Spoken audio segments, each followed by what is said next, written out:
And we are live. Good evening, ladies and gentlemen. Welcome to Bigfoot Odyssey's Researchers Reports. Got a great show planned for you tonight. I'm Kerry Arnold. With me, as always, producer and co-host of the report, Miss Daniela Iolo. How are you, dear? I'm good, thank you. Good, good. And our guest for this evening, coming to us all the way from Colorado. She's had several Bigfoot experiences and has, I believe, had a sighting. We're going to get into all that. Miss KIm Schaper. Is it Schaper or Schaper? Schaper. It means shepherd in German. Okay. Yeah. Fair enough. Sorry, I should have. That's one of the main questions I should have asked. It's a strange spelling. It's hard to say. Yeah. No well, worries. real quick, I just I didn't make the last one.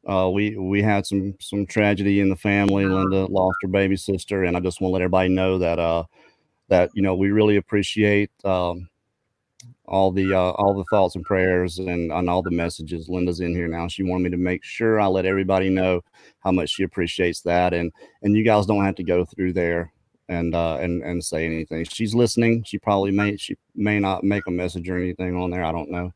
I don't see one, but she is listening, and we definitely appreciate everything that you guys have done for us in the past few days, for sure. So now that we're past that, KIm, I talked to you on the phone for quite a while. Yeah. I think I was driving back to Texas. We talked, and you were telling me some pretty incredible stuff. What was your first clue that you knew something strange was going on around the house? Well, I had some previous experiences in April, but I'll start with the December 2nd actual sighting, and I'll backtrack as to why I think it happened then. Okay. On December 2nd, Monday night, it was about 10:15, and I sit up in bed and read, and my room is towards the back of the house, which is a half acre. And our house sits next to a canal which connects to the Colorado River. And that Colorado River has a lot of undergrowth and trees on both sides. It goes straight up into Glenwood Springs and on up into Vail. And those places, there's canyons, mountains. It goes through vineyards, famous peaches, corn. I mean, this whole region is just full of produce. And I say that for a reason. Also, of course, the river, but we also get bear that come down in our yard. We have deer, mountain lion, raccoon, rabbits. So there's a lot of quote unquote food for a creature to eat. We're on the edge of a suburb, almost in farmland, but not in farmland. So, and we're in what's place called Orchard Mesa. So of course there's a lot of orchards. We actually have 2 mulberry trees, some crabapple trees, some apple trees. Our neighbor has apple trees. There's still grapes we have on the arbor out there on the side of the house.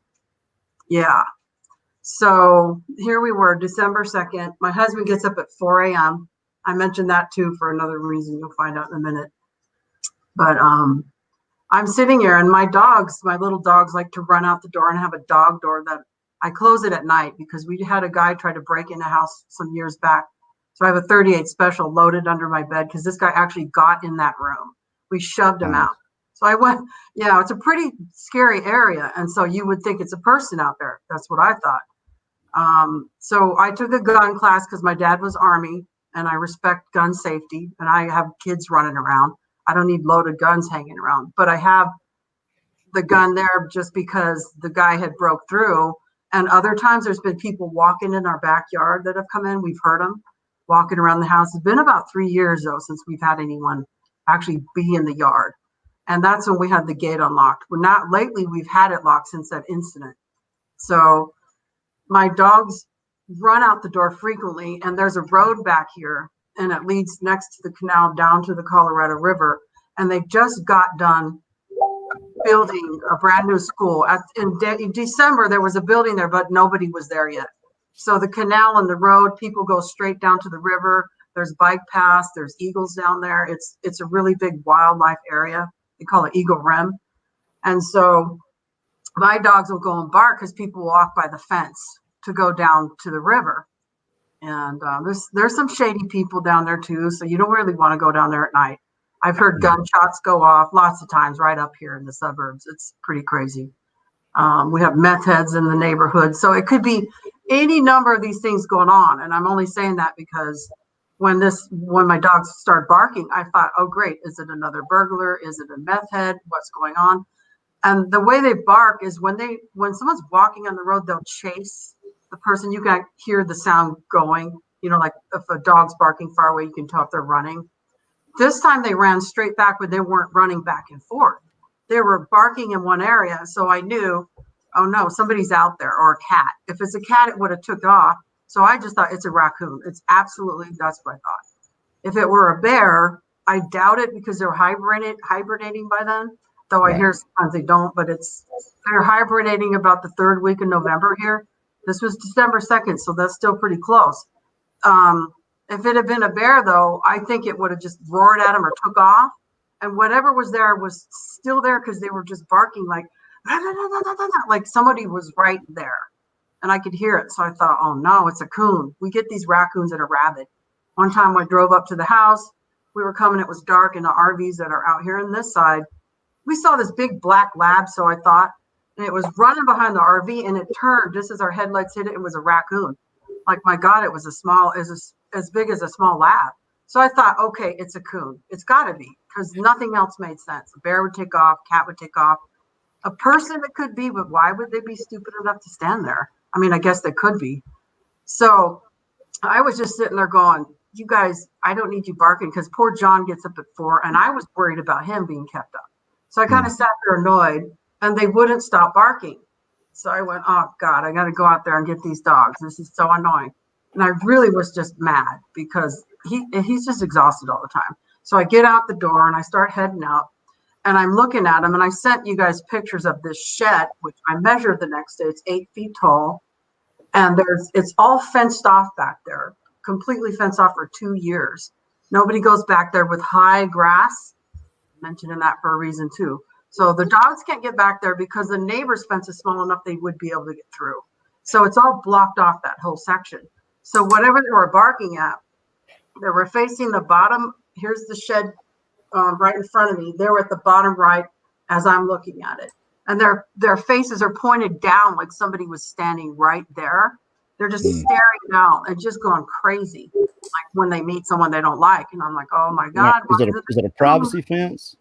Well, no, it was just we had like a chicken wire fence, but they can't get through it for that second. For that section, I'm sorry.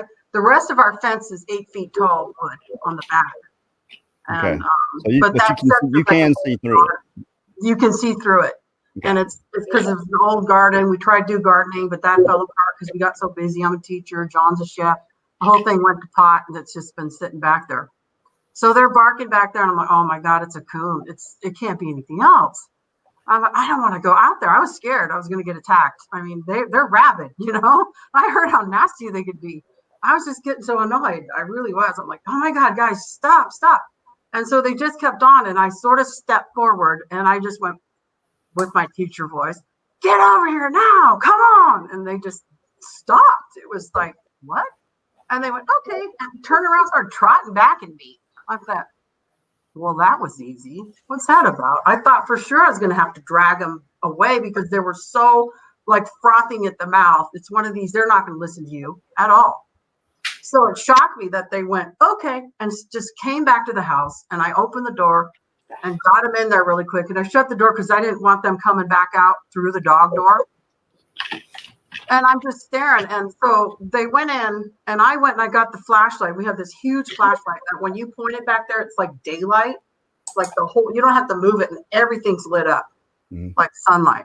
So I grabbed it, and I had it right there because, like I said, with the burglars and all, we keep the gun there, the flashlight there. So I grabbed it, went back out, and I'm like, well, what was that? What were they barking at? And so I'm pointing the flashlight facing the shed. And as I'm pointing it towards the back left of the shed, I see this movement. And it looked like a person like hunched over with a weird like mottled camouflage coat, but with light colors. In fact, if you look at your screen there with the beige you guys have, it had beige, brown. It was like camouflage or something. And it was hunched. And I'm like, what in the heck am I looking at? But there's nothing back there. There's the fence, and you can't stand up above that shed. There's metal. We have nothing next to it that someone could be standing on it. So I thought, oh my God, it's my neighbors again. They're so crazy. Back in the day, they have bonfires going on, throwing tires. They're crazy. They're really crazy. I really thought that. Hope they're not watching. I don't. Well, no offense, they moved. We had good ones after that, but I thought maybe this is a duplex on the other side with these crazy neighbors that they drove them off. Too bad. So I thought, geez, did they build a platform that I'm not knowing about back there, like a tree house? Are they standing on that thing? What's going on? Now, of course, I'm talking and it's taking some minutes, but this was happening in seconds, that typical really quick thing. So I'm seeing this, but the thing is, like, they were shuffling along. It was like they were looking down. It was the weirdest thing. And I thought, how come they don't see me? What? Oh my God, it's some kid playing a joke. They must be standing on a platform. What in the heck? And then all of a sudden, this shape just started to like glide is all, like, literally. Here's the top of the shed, and I sent a picture to you guys. It shows it like the patty shape, the same shape of the head with like a cone, but going down at an angle. Apex. It just started gliding, but it had a point to it. So I'm like, it's a cat. It's a cat up on the roof. What? But it wasn't. I didn't see any arms move. Like a cat, you'd see the hands going up and down. It wasn't. It was gliding, just like gliding.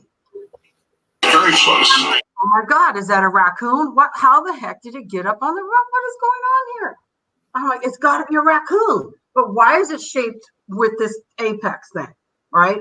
And it's just gliding, like, just, oh my God. And I was horrified. It just, all of a sudden inside of me, something was wrong. But I'm staring at it harder, like, what is this? And the light is on it, of course. And I'm like, why isn't this creature, whoever, cat running away? They see me looking at him. I knew it wasn't a person at that point.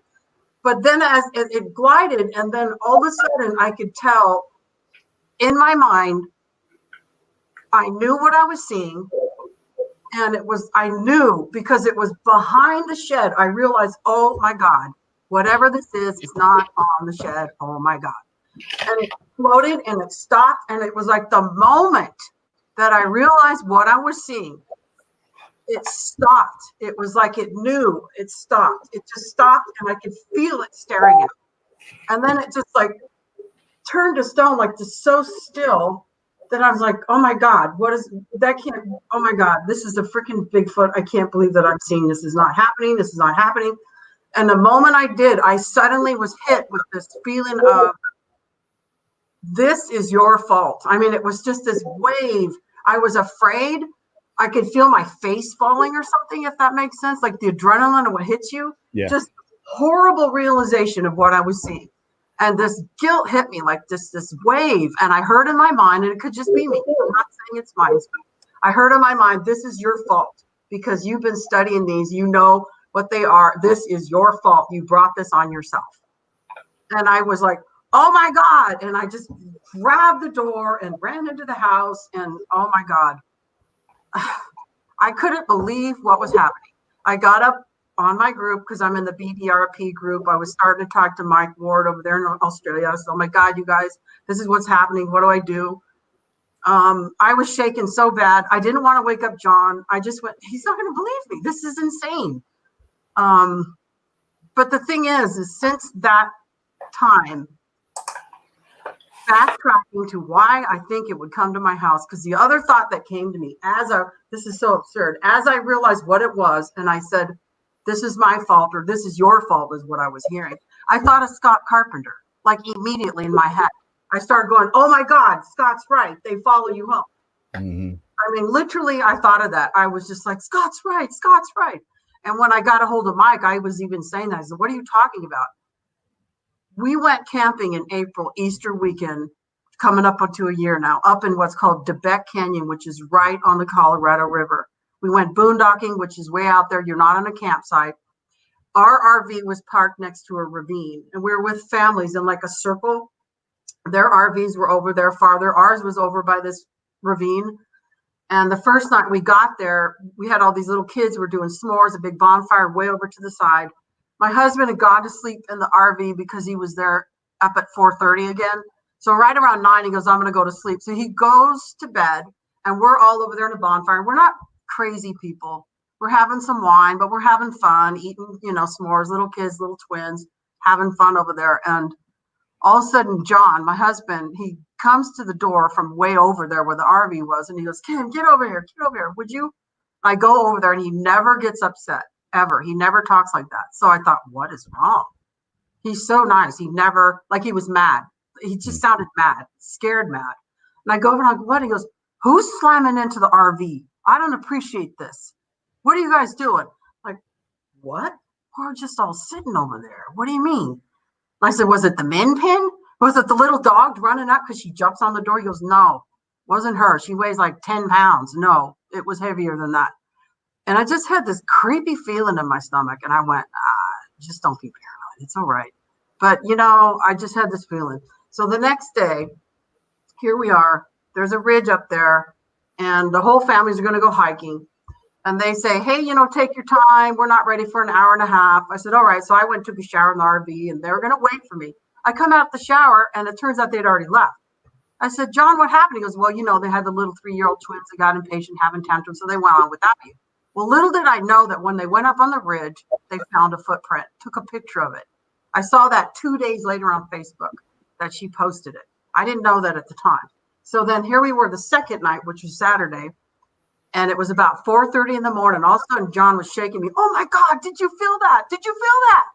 I'm like, I can't believe you didn't feel that. Somebody ran into the RV. They slammed it so hard, the whole thing rocked. This thing's got like 2 bedrooms. It's a 5-wheel. Give me a break. And he was like, oh, my God, I'm not going out there. And I knew what was going on. It was like, come on.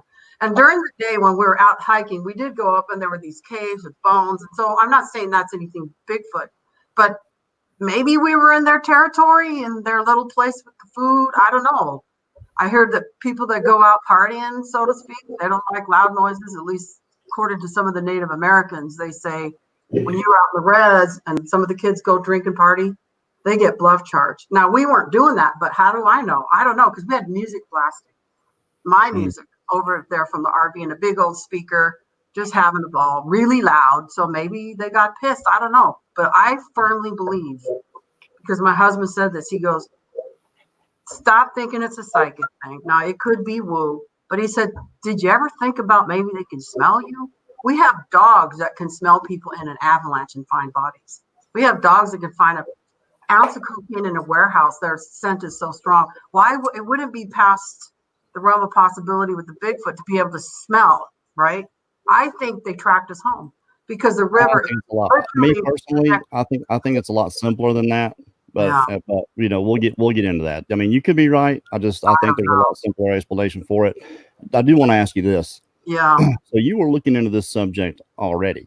What is it that got you even studying it? Studying it. We had an experience when in 1976, I was living in the woods. I had to run away from home. My dad was an alcoholic. It was violent. I literally was living in the woods where you're not supposed to be living, in a national forest, in a cabin with 3 walls, and that was it. With my boyfriend, biker boyfriend, crazy person, and nobody's out there. We're talking Cougar Hot Springs. Nobody is out there for 9 miles. There's a city down there, 9 miles away. And so we were coming home in the dark in the cabin about 1 a.m. and there was this screaming, howling noises, and we were cowering by these trees. And so I always wondered what that was. I never knew. It was always driving me crazy, wondering what it was. So here in January, my grandson came over, and all of a sudden he goes, "Hey, Grandma, did you hear about this Sierra sounds on the YouTube?" I mean, this is what I said. What? So I got onto YouTube, was looking at stuff, and was laughing at it, going, "Oh, come on! How come every picture's blurry? Just so convenient. Look at that, really." And then I was listening to the Sierra sounds though, and I was just getting creeped out. Like, dude, that doesn't sound like a wolf. I said, "Oh, it's a bunch of Satanists." I said, "This is crazy." That's what I'm dealing with, crazy people. So I figured maybe that's what it is, a bunch of crazy people in the woods. So I really was skeptical. But then I started listening to some of the tapes on YouTube. And then I found Sasquatch Chronicles. Well, what's this? Another gimmick, right? Turn it on. But then when I started hearing the stories, I could hear the trauma in these people's voice. My life, Kerry, has been trauma. I know trauma when I see it. I mean, I Mm, can tell you stuff that you would wonder why I'm even saying. So what I'm saying is I know trauma when I see it. I know when it's not faked. And these people that would be talking to Wes Germer would be hyperventilating. You could hear the pain. And I knew beyond a shadow of a doubt these people were telling the truth. And I went, whoa, hold up now. And then I actually saw your tape. And it was like Hunter talks about, like, oh, let's check this out. And absolutely, I knew you were telling the truth. I can see right through people sometimes. I was like, oh my God. And then it was DDoS. You interviewed him, same thing. And I went, Jesus, these people are not lying. This is freaking true. And so I really just started diving right into it and studying. I have a master's degree in education, 3 bachelor's degrees, a teaching license, a license to teach English. In other words, I'm voracious. I love to learn. I'm open-minded. I've got 3 years of pastor's license, but I'm not really religious. What I'm saying is I like to absorb as much knowledge as I can about everything. I'm open-minded about everything. And so I just dove in going, wow, there was stuff going on with my son at the time. I was using that as a distraction. It was like therapy in a lot of ways. Just let me hear all these traumatic stories, and good ones too. And it distracted me. But as I did it, I was learning stuff. So then there came April. Then we went to the Sequoias. And by then I'd heard about the missing 411 and don't be at the end of the line. So I told my husband by then, and he believed me. I said, these are real. He goes, well, yeah, I know about that. I grew up with them in Minnesota. This is no big deal. What's the problem? I was like, okay. My grandson and him knew I'm always at the end of the line. We're going to go on a hike. We hit the forest. One of the times we went in it, as soon as we did, we could hear this monkey sounds. I thought, mm, I'm just imagining that, but it was really quiet. It was 75 degrees, no wind. We went into this area where people don't hike much into the Sequoias. And when we were there, a redwood tree fell down. We could hear it falling. We came back out and these rangers were there and said, hey, can we talk to you? Why? And they were asking questions and we told them what we heard. They said, yeah, that never happens. Now, I don't know if that's Bigfoot. I don't know. I hear they knock trees down, but a redwood, but it was just this creepy feeling I had. It was just, this is a strange coincidence. So I just filed that away. But then December happened. And by then I was convinced I don't want to see one of these. I'd heard enough. I'd heard enough about people. I don't need to see one. You well, know, I I didn't talked to you about this. You know what I think because I talked to you about this, and all it is for me is confirmation. You're just another case of the same thing happening. You start to get, and I say this a lot because I believe it's absolutely true. Belief is a very powerful inception. Once you start to, you know, you had the original, just like everybody else reaction. Oh, this is crazy. There's no way this is possible.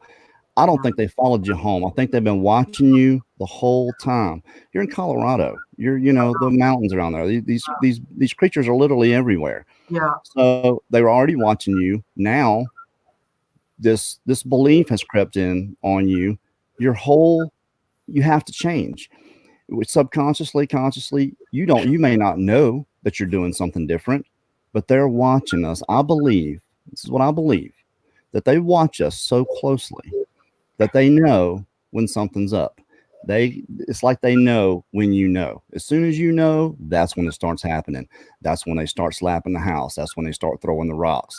And I don't think your case is any different than any of the other ones that we've heard. As a matter of fact, it's almost exactly the same.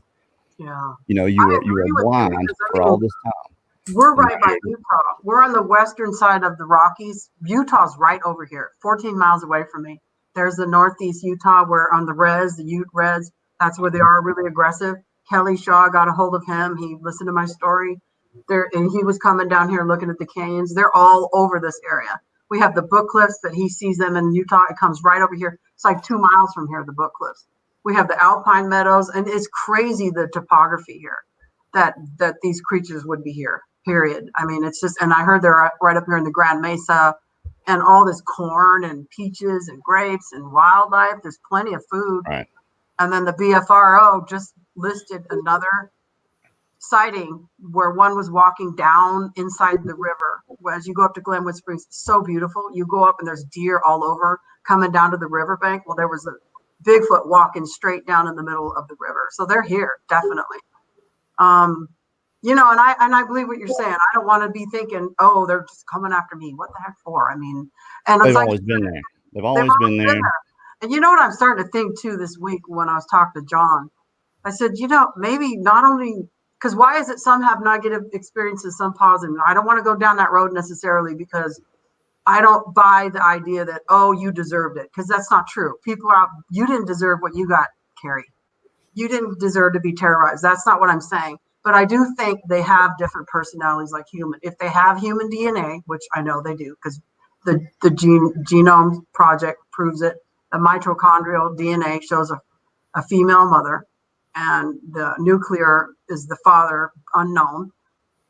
If they're human, they're just like us in that regard. They're going to have different personalities and different traits. That would explain why you hear about this little kid back in Tennessee or wherever. Oh yeah, the bear kept me for 2 days. And there's been stories of Sasquatch saving people getting drowned from rivers and this, that, and the other. So it's not always a negative thing, you know. And at the same time, we got to know they're unpredictable, and that's why. Because it's like if you don't know a stranger as a human, you don't know how they're going to act. It's the same thing with Bigfoot, I think. So Yeah, that's it. That's the thing. Yeah. To me, I don't think it's anything. When it comes to this creature, I think it's all about survival. I don't think they have any nefarious intentions or good intentions. You know, I just think yeah. it's all about I don't think anything they do is grounded in any kind of morality one way or the other. I think it's all about survival and watching us. Not that they're beyond it. I think people have good experiences with them. People obviously have bad experiences with them. But to me, they're just they're watching us, and maybe we're entertaining. I don't know. It's probably a good thing. I would think if I was a Sasquatch, I want to watch it. Yeah. For I was sure. thinking maybe too, if they came around, maybe they're looking to see who would give them food. Maybe, I mean, they could be watching and going, "Hey, these guys are aware of us. Maybe they'll be nice enough to give us some food." I don't know. So that comes down to survival. That's what I was thinking this week too. Told John, sometimes it's probably about survival and looking for food. What happened with the apple? Did you make did you make some connection with that or not? So the apple things first started with the door thing. So here we are at the end of January. I'm sitting there and I hear the side porch open up, and this porch is on warp. This is an old house. The cement on the bottom is warped. So when you open the door, you have to really pull on it hard. In other words, the wind isn't going to open it up. So I heard the clunking, and it's not far from my window. I heard bouncing around out there, and I don't want to go out if it's a person. I'm not going to go waving my 38. If it is a person, fine. Unless they're breaking through the door, my husband and I have a plan. If someone's breaking through the door, we warn them. And if they come at us, we shoot them, but we're not going to go run out there. So if it is a burglar, I'm ignoring it for my safety. I'm just not going to do it. I'm not waving a gun around. You could hurt somebody. So I know that. So I just always wait. I sit there and wait, go, oh my God, someone's there. So I'm sitting here going, what in the world? Who's messing with the porch? Next day, my husband goes, hey, did you open the porch? Because he was out working. No. Well, and then it happened a week later. Same thing. And then when that happened, John went and strapped it shut because the lock doesn't work. It's just like a little latch. So he strapped it shut.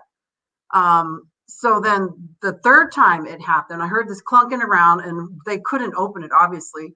The next morning at 4 a.m., when John opened up the back door to let the dogs go to the restroom, and he really gets up at 4, there's footprints right outside the door. And I sent those to you guys. You can see the little paw prints of my dog. They're about an inch wide. And so the footprint doesn't look more than 10 or 11 inches long when you compare it to the little pads of the dog. So that's not really big, but the shape of it is not like a shoe. It's sort of like triangular towards the front. Yeah, there's the right there. And if you look, you can see the little doggy prints right there. And it was still like 30 degrees. So that's not snow melt because it was snowing all night. And John just said, oh my God, look what I found. And then it was a couple days later, 5 days later, he comes in, he goes, were you eating an apple out back? I'm like, what? I go out and there's that apple half eaten, thrown right by the 8-foot tall fence. And of course, well, what if it was a homeless guy? Maybe he jumped over the fence, was eating the apple. But what are they doing jumping? Why would anyone stand and eat an apple, just throw the rest down? I mean, if you're there to steal something, take it. Because in fact, when they went in the porch, we had tools out there they could have taken. Nothing was taken. None of his tools. He's got his carpentry tools because he does renovation. He goes, someone's gonna steal from me, but nobody was taking anything. It was almost like they were playing with me. And I thought, okay, I don't know if it's a homeless person. So that's it. Let's get the camera going. I didn't have a trail camera for another week when I got paid. So Matt Nevin said, use your cell phone, stick it in the windowsill and record. So I stuck it in the windowsill and was recording. And it was 7.5 hours long. I tried to unload it the next day, but the memory on my phone said it wouldn't let me. It was trying all day long. Thing was overheating. Finally, I stopped the part that had the howl on it and filmed that with another camera. I sent that today, and it's also on YouTube. Not that I'm trying to build up some channel, but Chris Dickinson, he said, hey, post it up there. I want to check it out because I wanted people to analyze it. So I went on your show and I saw you guys talking about Audacity, one of the programs that are free for sound. And there's another one, I forgot what it was. I downloaded both, put the tape in there, but the data was so complicated. I went, oh my God, I'd have to take a university class to know how to use this software. So I posted and said, hey guys, have at it. Tear it up. I don't care. Tell me what you think. But when I played it for my husband, it almost sounds like when you hear it, I thought at first it was a motorcycle from far away coming close, like, and then it just turns into, well, it sounds like a dying cow. Like, he let Martin Newbill get a hold of it. Oh my God, please. I put it on here. Send it to me. Send it to me. I'll make sure he gets it. Absolutely. I mean, when John heard it, because he walked in the door when I need to get to this tape. Oh my God, I can't believe what in God's name is that sound? And the thing is, that night when the phone was in the window, I kept waking up all night, like listening. I never heard anything. Oh, and before the howl, there was this clanging, banging, bang, bang, clang, clang. And we went, what is that? So we went outside the next day. It took some metal, and there's old monkey bars out here, banged it, and that was the sound. So whatever was out there was banging randomly, like chaotic. You can hear the clanging. It sounds like pipes. And that's exactly what they would have done. We have pipes back there, pieces of metal that you would have picked up and slammed it on the monkey bar. So maybe somebody playing a joke out there knowing I'm filming, but who would be doing that, right? I mean, and then the thing kept clicking. When you look at the actual video, it shows the light to the side of my house. And once in a while, the thing would click and go black. And at one point, you could hear 2 steps going closer to the window, and the clanging got closer. I'm like, oh my God. I was up from 2 in the morning till 2 in the morning, or 2 in the afternoon, going till 2 in the morning, trying to get that thing off my phone, because I'm like, God, I was so upset that I couldn't get it off. So I finally just filmed parts of it. That really upset me. Got the trail cam, and since then, nothing there. But I filmed last night, and what is going on with it? It had weird flashes going on, this light flying over through there, and it's like a 10-second period. You could see some white going flying across. Like, what in the God's name? And I posted that too. Hey, that doesn't have to be Bigfoot. I know that. My thing is, I know what I saw, and this other stuff is just strange. And it could be Bigfoot or not. But I know for certain that howl, yeah, we need someone to listen to that. Other than anything, hitting the RV, I know what happened there, but what I saw is what I saw. And I'll tell you what.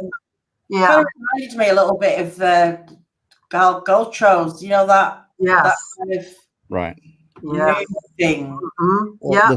The thing that I see is, like when you show those footprints, not that they may not be footprints. It looks like footprints. Yeah. But it's so far out of, what we perceive their character to be, to just leave something out like that. But they did it to Carl Gotro, but they didn't do it until that sudden moment of realization, like I said, when it hits you, this is what this is. Now, I don't know if I don't know if how much of it is you too.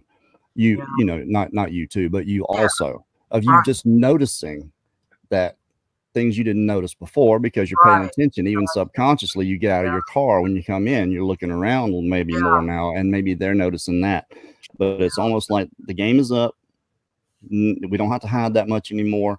We're gonna, I don't know, mess with you. Who knows what? There's 1,000 different answers. Well, and they all might be wrong. Military, you get trained to be observant, and you didn't have that training earlier. It's a lot like this. When you start studying and researching, your observational skills are better. So like you said, it's not that they are suddenly showing up so much as you're more observant now. You're noticing Right. your environment in a way that's like, oh, wait a second. Maybe that's not normal. The trees don't just crack in half and build themselves into a teepee shape out there and God knows where, and all these other things that we know that are Bigfoot. Right. And it's so far outside the realm that it's easy for people to come to these conclusions that they're reading my mind, or you know, the woo stuff. Not saying none of that stuff's not true. Could be. You know, I haven't seen any real good evidence for it yet, and maybe I'm not looking in the right place. But a lot of this, like mind speak and things like that, that could be something else. You know, that just gets blamed on Sasquatch. But when it comes to these creatures and awareness, and now that you are aware, you're starting to notice all these things, and they notice you noticing. You know, there's a theory that the Steve Istall has that he mentioned. He goes, what if we've been dumbed down in a way, not that anyone was doing it, where we had abilities before that we've sort of lost. In other words, we do, at least I think, believe that there are such people as psychics that have an ability to understand things. For me, I've experienced that as a teacher. There were some years ago, I was talking to a parent. I speak Spanish and Japanese, and they put me on the phone as a translator, talk to this mother. There's a problem. So as I was talking to her, this is like 2004, I heard in my mind, I just had this sense, this lady wants to kill herself. And I'm like, oh my God, what? You're just being weird. So the counselor walks in and she makes a face at me, and I went, hold on, ma'am. And I said, I think she wants to kill herself. And I just threw that out there. She goes, well, ask her. I went, oh, see, the new training is you do that. You can ask someone. So I thought, okay. And I asked her, and she said, yeah. Turns out the woman wanted to kill herself. She said, see if she'll come. She came. We ended up helping her to the hospital. There's other times that I knew stuff about my students, my high school students. Now, they didn't like that, but I mean, I was able to tell with one of these kids what was going on. I looked him dead in the eye. I says, this is what you're doing at night. He's like, whoa, how do you know that? So I don't know. Sometimes I just have a sixth sense. Okay. So perception, intuition, all these things play into it. I think, yeah. It's just like intuition. I don't think intuition is this power or anything. It could be an energy. I've said this before. You look at somebody long enough, they'll turn and look right back at you. That there you go. That's a perfect example. Right. But usually when you talk about intuition, it's things that your subconscious is picking up on that you're not consciously picking up on. And I think Sasquatch, these forest people, they just watch us so close. They see us change. They see our behavior change. And it's like they know when we know. Somehow, maybe they do read our mind. I don't know. But I think it's a lot simpler than that. Well, maybe they could read our body language really good too. I mean, God knows I show all my emotions on my face. It's easy to read me like a book. I mean, we read body language of people and they're not saying anything. We can tell what people are thinking a lot of times without anyone saying anything. So it's really not a stretch to think that they could do that. And for me, I rather believe it's because my skills of observation are better rather than thinking they've stalked me over here. Right.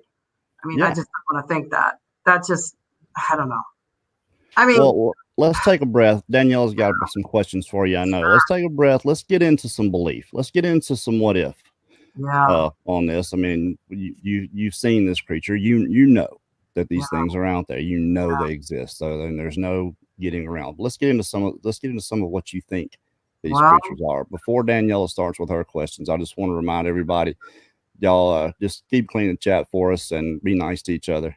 I don't know if anybody's doing that right now. I just forget to say that sometimes and forgot to say it earlier. So just remind everybody, keep it clean and be nice. We appreciate it.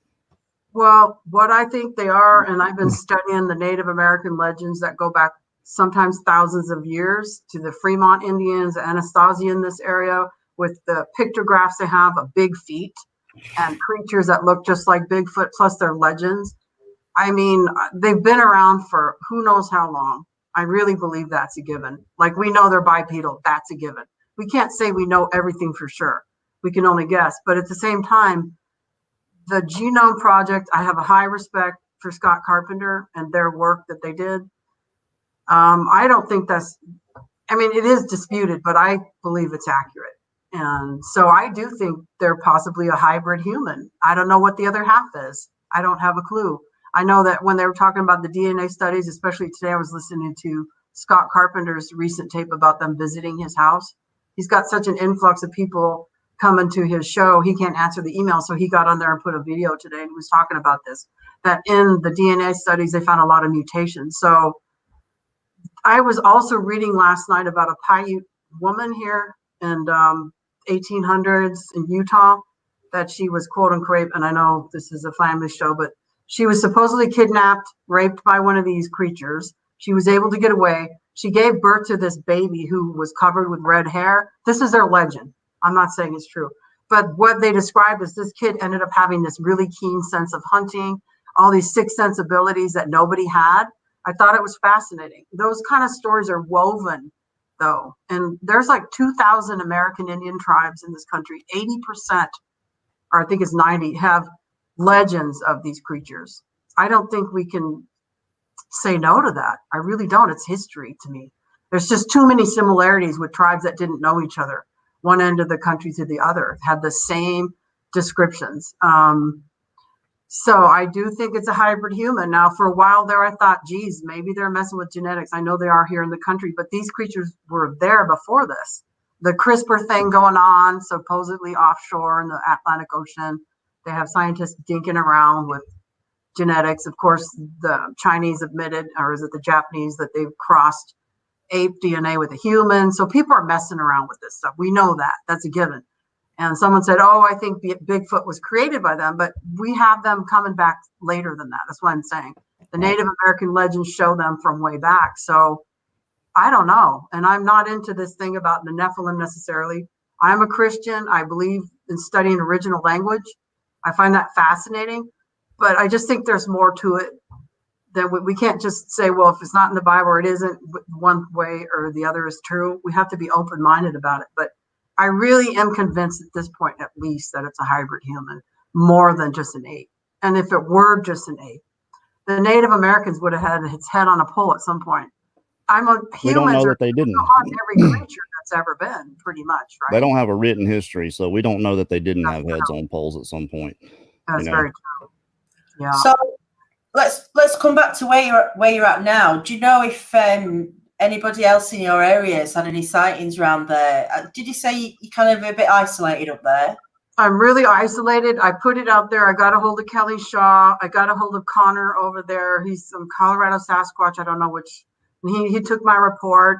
I was trying to connect with anybody in this area. The closest reports or sightings are up here in the Grand Mesa, the 10,000 foot alpine meadows, but nobody talks about it here at all that I'm aware of.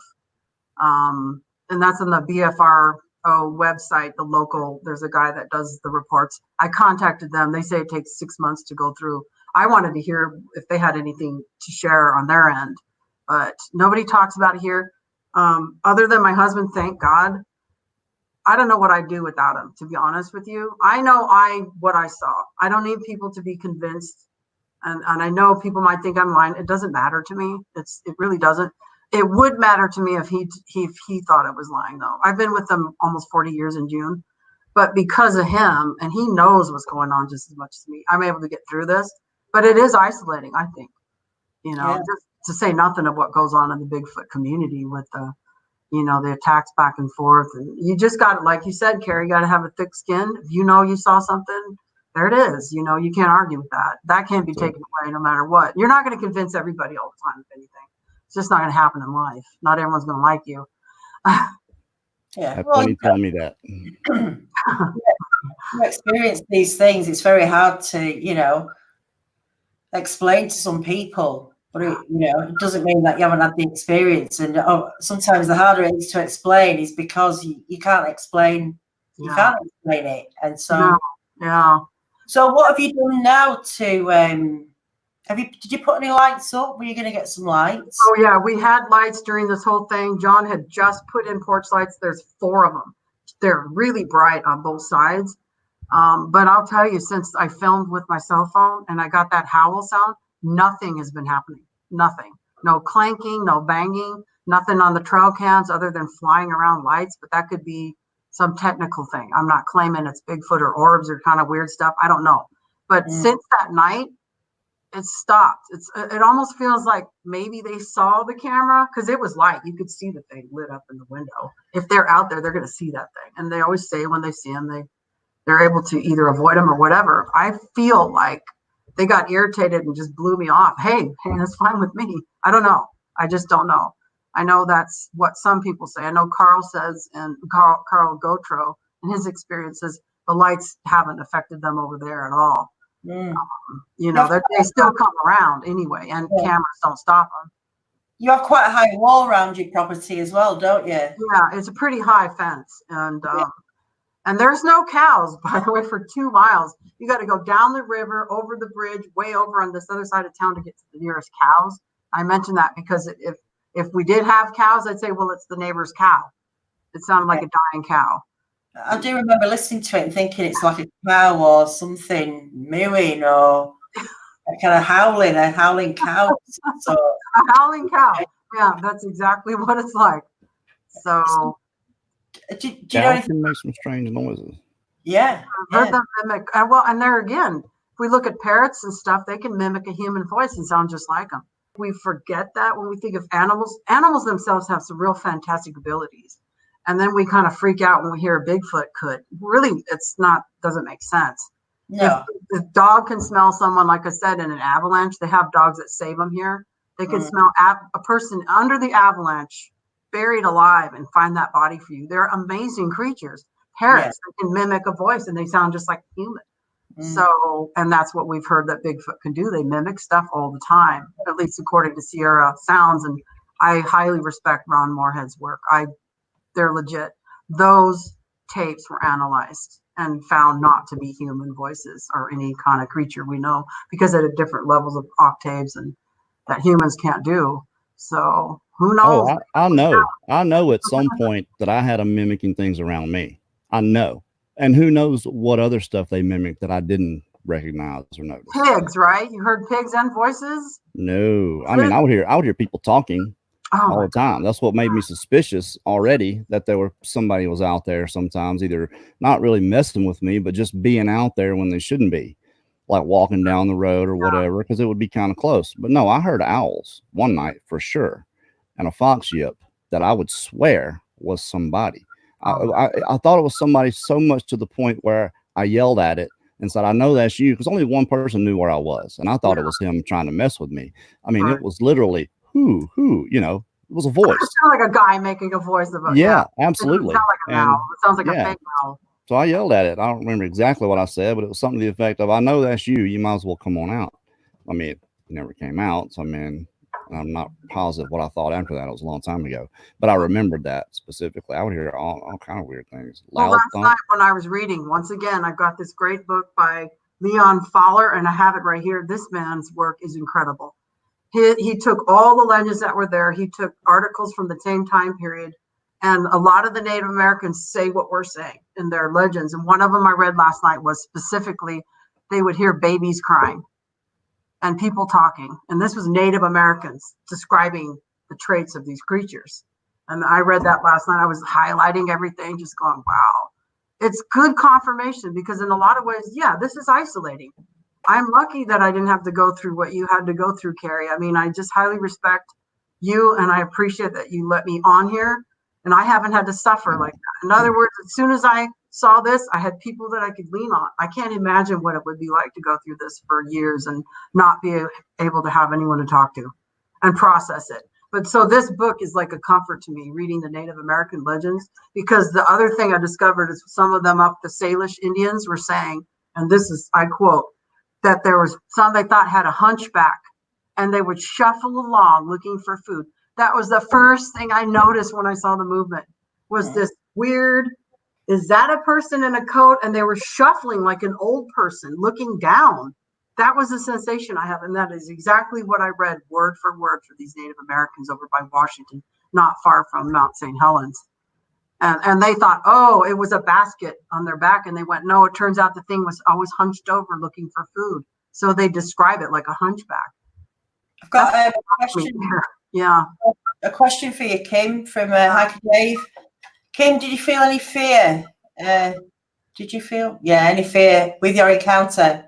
Yeah, absolute terror. I mean, I felt my face change. It was just this awful feeling like gravity or something pulling me down. If you've ever had adrenaline rush, whether it's trauma, whatever, it's just this, and I almost couldn't breathe and like grabbed the door and ran in, and I couldn't get in the house fast enough. I was scared to death in there. I was shaking. That's why I got a hold of Mike Ward right away. Somebody's got to talk to me. I was so glad he was awake over there in Australia, thank God, because I didn't know what I was going to do. I was losing it. I was scared to death, out of my mind. I'm like, oh my God. But then, of course, he said, go out there. I'm like, yeah, Mike Ward would go out there. I know. And I did like a fool. I went, okay, well, come on. Took the flashlight, was staring at, pointing right there. It was right there and it's gone. And somehow I conquered my fear, but I wouldn't do that now. No, not since the door got opened up and a howl. No, that's it. Any more than if I think it's a meth head, I'm not going out there. Till you're breaking through, I'm not pulling out that 38. Sorry.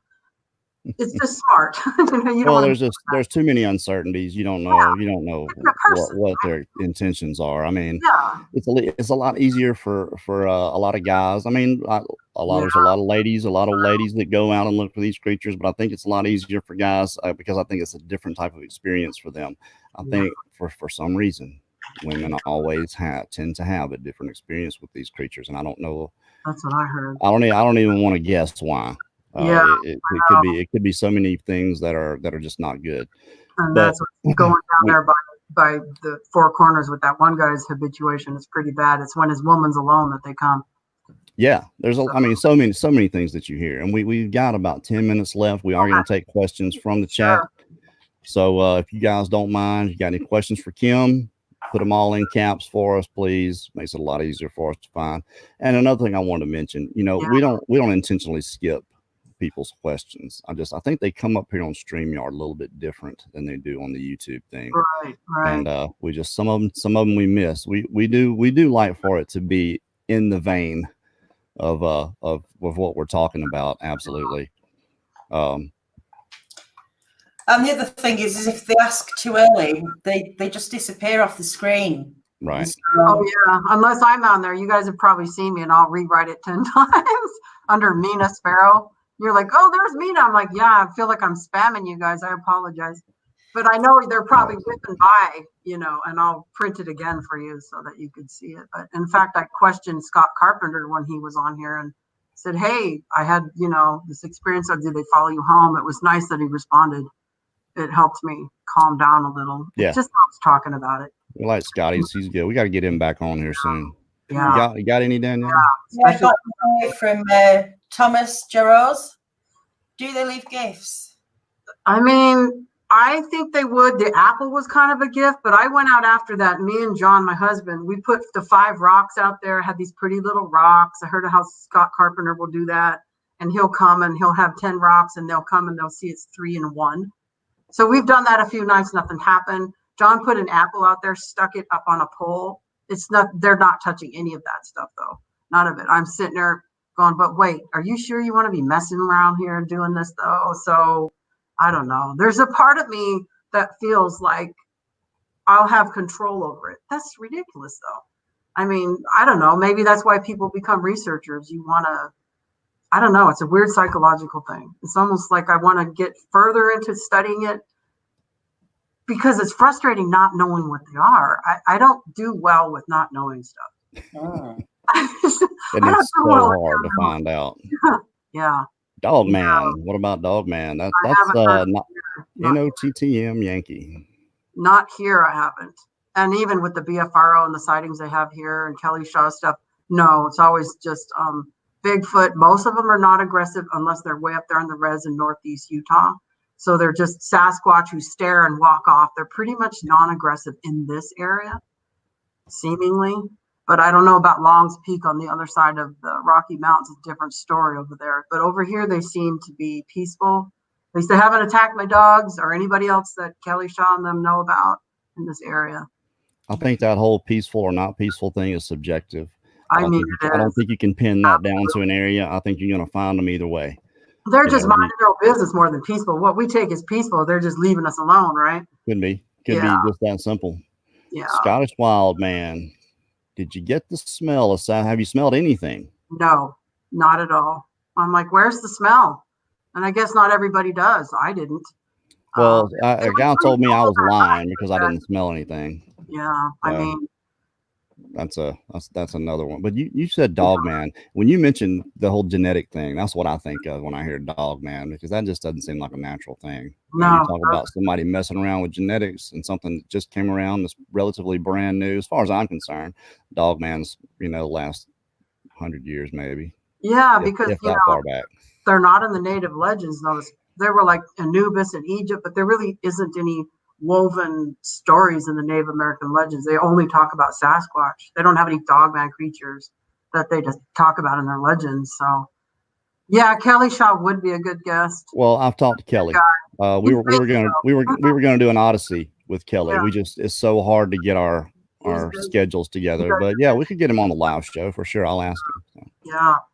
Here's an interesting one. What blood type are you? Thomas, have you got some sort of theory about I think that's Yarrow. I don't know, but I can tell you I'm RH negative. Sorry. And they have a whole thing about that, don't they? People say, what's your sign? RH negative. My sign? No, I'm kidding. Yeah. Gemini. No, I don't know my blood type. I know it's RH negative though, and supposedly there's some legends about that too. Not so good. Reptilians, isn't it? Yes. Didn't want to say it, but and I have seen Tic Tacs. I've seen UFOs. We definitely saw those Tic Tacs back in Oregon. On my birthday, June 19th, 1994, we were out watching a meteor shower.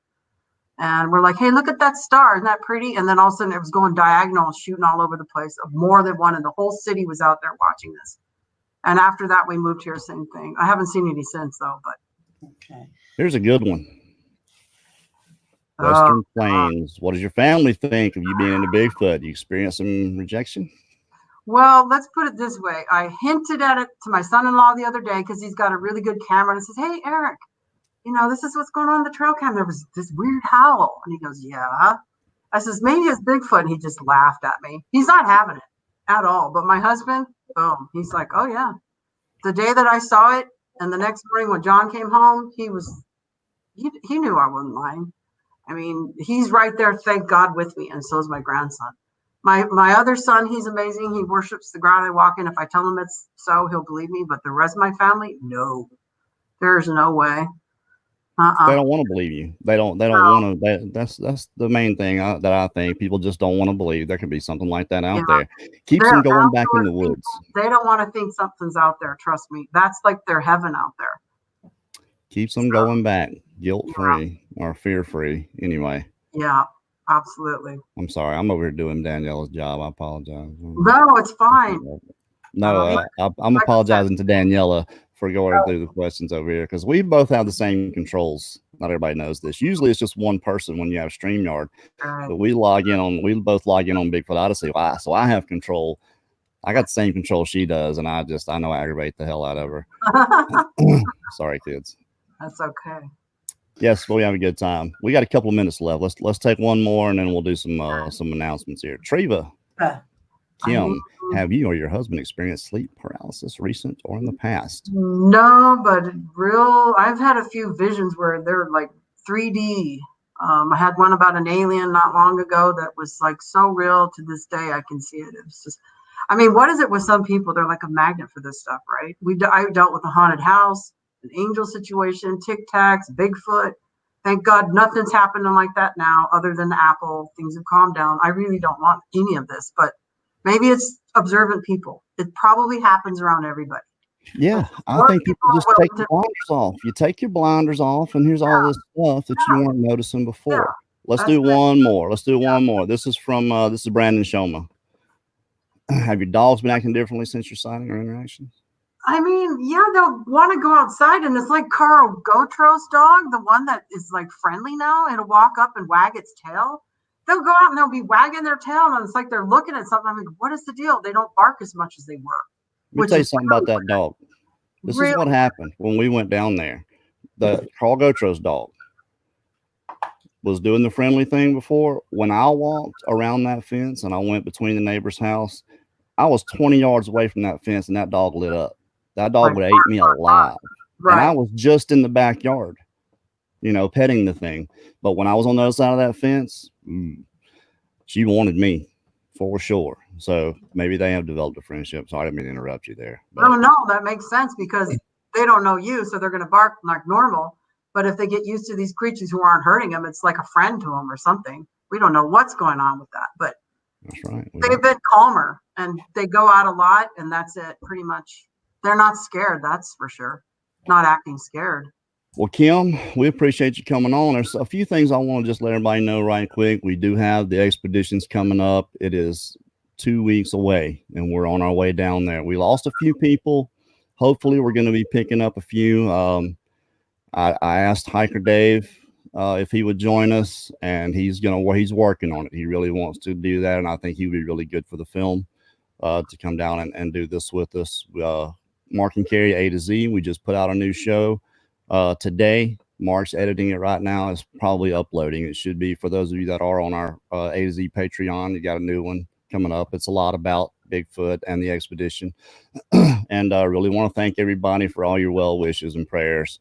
Again, can't thank Mike Stetton enough for setting up the whole, prayer group, all that positive energy. We'll take it.